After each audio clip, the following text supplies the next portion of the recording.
Hey guys, Fred Wellman. Wanted to update you on a story that I've been following all week, and you've probably seen a lot of, well, from me and others.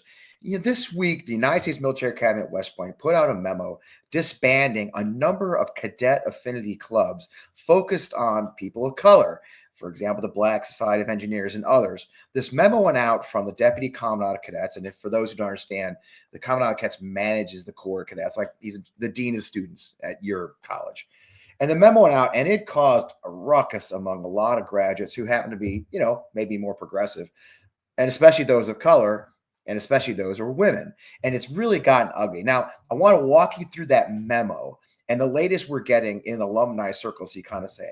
And I'm sure you're saying, well, Fred, why do we care about West Point? It's one school. There's a lot bigger issues going on. And I'm not going to argue with you, but I'm bringing this up as yet another example of how a Trump idea gets translated to, like, say, Pete Hegseth, and then comes all the way down through the system to affect the lives of individuals. In this case, Trump outlawed DEI, which was Christopher Rufo's dream 4 or 5 years ago when he came up with the idea of banning CRT, which turned into DEI.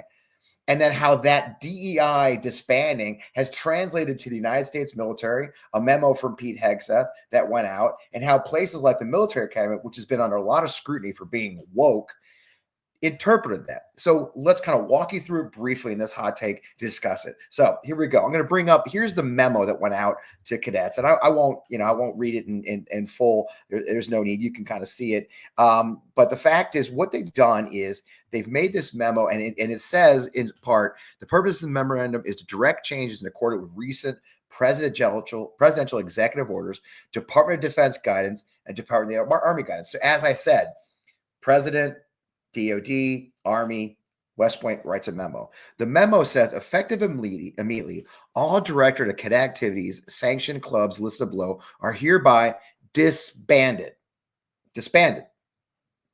Directive cancels all trip sections, which is them going, say, to the Black History Museum in D.C. Any meetings, events, and other activities associated with these clubs. So if they're going to have dinner at their officer sponsor's house on base at West Point, many of the officers live right on post in historic housing. That's now outlawed, if you will, with these clubs. Moreover, these clubs are not authorized to continue informal activities using government time, resources, or facilities. So let me put that perspective for you. The entire United States military academy grounds at West Point are a government facility. And what they're essentially saying is you can't use any piece of the property where you live in the dorms, in the barracks, or you hang out. You can't use any of that to meet in these things. They're literally banning these people from even gathering in informal groups on their own time. No government resources, time, or facilities. Look, if you take it to extreme, if you're a cadet at the United States Military Academy or a soldier, every minute of your life is government time, even when you're on leave, technically. For example, if I get into a car accident while I'm on leave from the military, they'll do an investigation, decide that's in the line of duty, and I'll get paid by the government because my ass, okay, is government property. So what they're saying here very directly is these guys can't do anything. Now, the second page over here, this is where it gets interesting. It says they're literally, they deleted the websites associated with these guys. And then now here's what gets really interesting. All other Directorate of Cadet Activities sanctioned clubs not listed in paragraph 3 are directed to cease all activities and club activities as they're being reviewed. So let's listen to that wording. So here's these clubs you see in the middle, and that's the Asia Pacific Forum, Contemporary Cultural Affairs Seminar. You can see them. Cultural Affairs, Contemporary Affairs Seminar Club, Corbin Forum, Japanese Forum, on and on and on. These are all about Society of Women Engineers Club. Now, if you guys know anything about history, like, for example, the National Society of Black Engineers, that's a national professional association that's been around for literally decades, okay? An interesting thing of note, what the Contemporary Cultural Affairs Seminar Club, what that one is, when one of my African-American classmates asked someone at West Point about this, they literally answered, come on, we all know that's a black club. Okay? We all know that's a black club. Because it's a black club, it's DEI. Now, this is where the excuses come in, because here's the next thing that happened, you guys. This story came out. I was one of the people to blow it up. I'm sure I've made some really good friends at West Point over that. Look at this. I mean, look at all of this. As you watch this, you can see it did not go well for West Point. This is just a sampling of the headlines that have been going out about how bad this is and how outraged people are. I mean, that is a lot. Look, and I'm a PR guy, y'all. That's a lot of bad press. Okay. I mean, that is a ton of bad press for the United States Military Academy, which, by the way, is considered one of the top 1 or 2 universities in the world, definitely in America. Every year, they're in the top 5 of universities, public colleges in America. West Point has a stellar reputation. And then you start banning minority association organizations. It's not great. But nowhere in that memo, and let's go back to that memo, nowhere in that memo does it say we're going to review them all. It says the directive is directed to review and revalidate all other sanctioned clubs not listed in paragraph 3 to ensure they are aligned with applicable presidential directives. So very clearly what they're saying in this memo is these guys, you're gone, done, disbanded, banned, cannot meet. But then the last paragraph says, we're going to review every freaking club and make sure you're legal. Now, here's the twist that came out this week. As these things tend to go, it got ugly fast. So what happened was, I think they started realizing just how bad they stepped in it. Because what happened was after all this press, the guy who signed that memo, who I'm told is a good dude, and I'll leave it at that. This is Chad Foster. He is the Deputy Commandant of the United States Military Academy. He is the full bird colonel that signed that memo. And then he says, and I quote, lots of context missing from the memo. I understand the concerns resulting from this from the outside looking in. Of course, I've enjoyed being called a Nazi and the death threats during this typical internet feeding frenzy. Sorry about that. Welcome to our world, my friend. Rest assured, we are establishing a process for deliberate review and possible reestablishment of these organizations after said review and potential charters. Put them solidly in compliance with directives and guidance. That was always the plan. These clubs once fell under diversity office for that office was eliminated earlier last year. This is what put them at risk. No one's telling young people bad. No one enjoys telling them bad news. We're working hard to get things properly aligned to maximize opportunities. So for what you hear, what Chad here is saying is the memo is actually nuanced, and us idiots on the internet can't tell.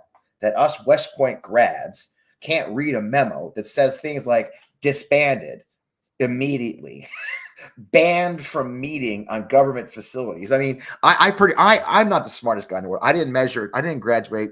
I had international relations degree, and although I did go to Harvard, don't be fooled, okay? But I can read effective immunity, sanctioned clubs listed below are hereby disbanded.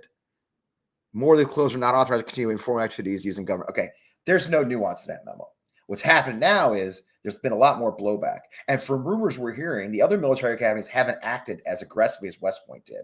The other military academies haven't jumped out and gotten rid of these clubs immediately like West Point did. That was apparently just a West Point thing. They decided to write this memo.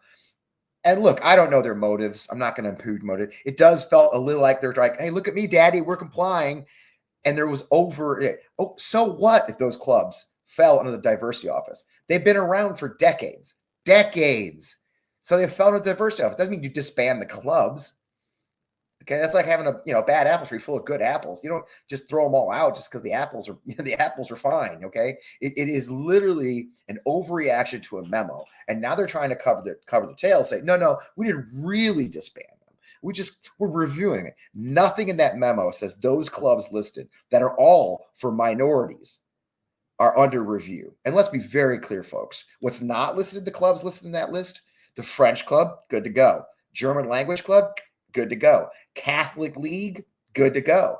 Oddly, all the religious organizations, all the language-focused organizations are fine. It's just the ones associated with people of color and women. That's DEI under the eyes of white Christian nationalism. Okay. So look, I hear this. Chad's a good dude. Chad Foster's a good guy. I hope he is. I hope they really are going to reconsider this very poor decision. So what if the clubs fell under the diversity office that's now gone? Because God forbid we have a diverse United States military. Do you know that 30% of the United States Army is African American? I would like us to make sure that 30% of the officers coming out also reflect that. But let me tell you, they don't. And that's a lot of reasons for that. Maybe they don't have the opportunity to go to a place like West Point. But that's why we need diversity, because our military is diverse. It's made up of every freaking type of American there is. And we need officers that represent that. So the idea that diversity in the officer is poor is a bad idea. Just shows exactly how far we've gotten. Anyway, that's the latest. So there may be some hope that our friends at West Point, my alma mater, are thinking about what they've done. I hope it's not just because of bad publicity. I hope they're thinking about it in a way that makes sense, that represents the needs of our cadets. Because what I'm hearing back channel is there's a lot of cadets really scared. And I mean scared. Are you welcome at the military academy when they disband your club and ban you from even meeting in the woods to go on a hike together? Okay. Does that make you feel welcome at the school you've given your life to? Because let me tell you, once you hit junior year, call it cow year at West Point, you're locked into the Army, baby. And you want these young men and women to lock their lives into the Army for at least 6 years or more. And they're being told in no uncertain terms that they're not welcome anymore. Is this good for the national security? Because let me tell you something. Those cadets today will be generals in 30 years. So every decision made today that gets someone who's got great leadership potential and pushes them out of the United States military today will affect us in decades to come. That's the nature of the United States military. You don't make a general in a year. It's 20 and 30 years. So when you kill that seedling, when you kill the seedling before it comes out of the ground, it doesn't grow to a tree. That's the update. I hope they figure this stuff out. But it's just this perfect example of how Trump and Musk, President Musk, are putting out these memos and the executive orders, and the second and third and fourth order effects are devastating to real people who've dedicated their lives to our country, be it government employees or service members like cadets at West Point, future officers. That's the latest. We'll keep tracking this story for you. Follow us right here on the OmniMoxie channel. I hope you'll hit subscribe. I hope you'll hit like. I hope you'll leave a comment. I'd love to hear from you. We're going to do more of these hot takes as we grow the channel. In the meantime, I am Fred Wellman. Thanks for joining me, and we'll see you soon.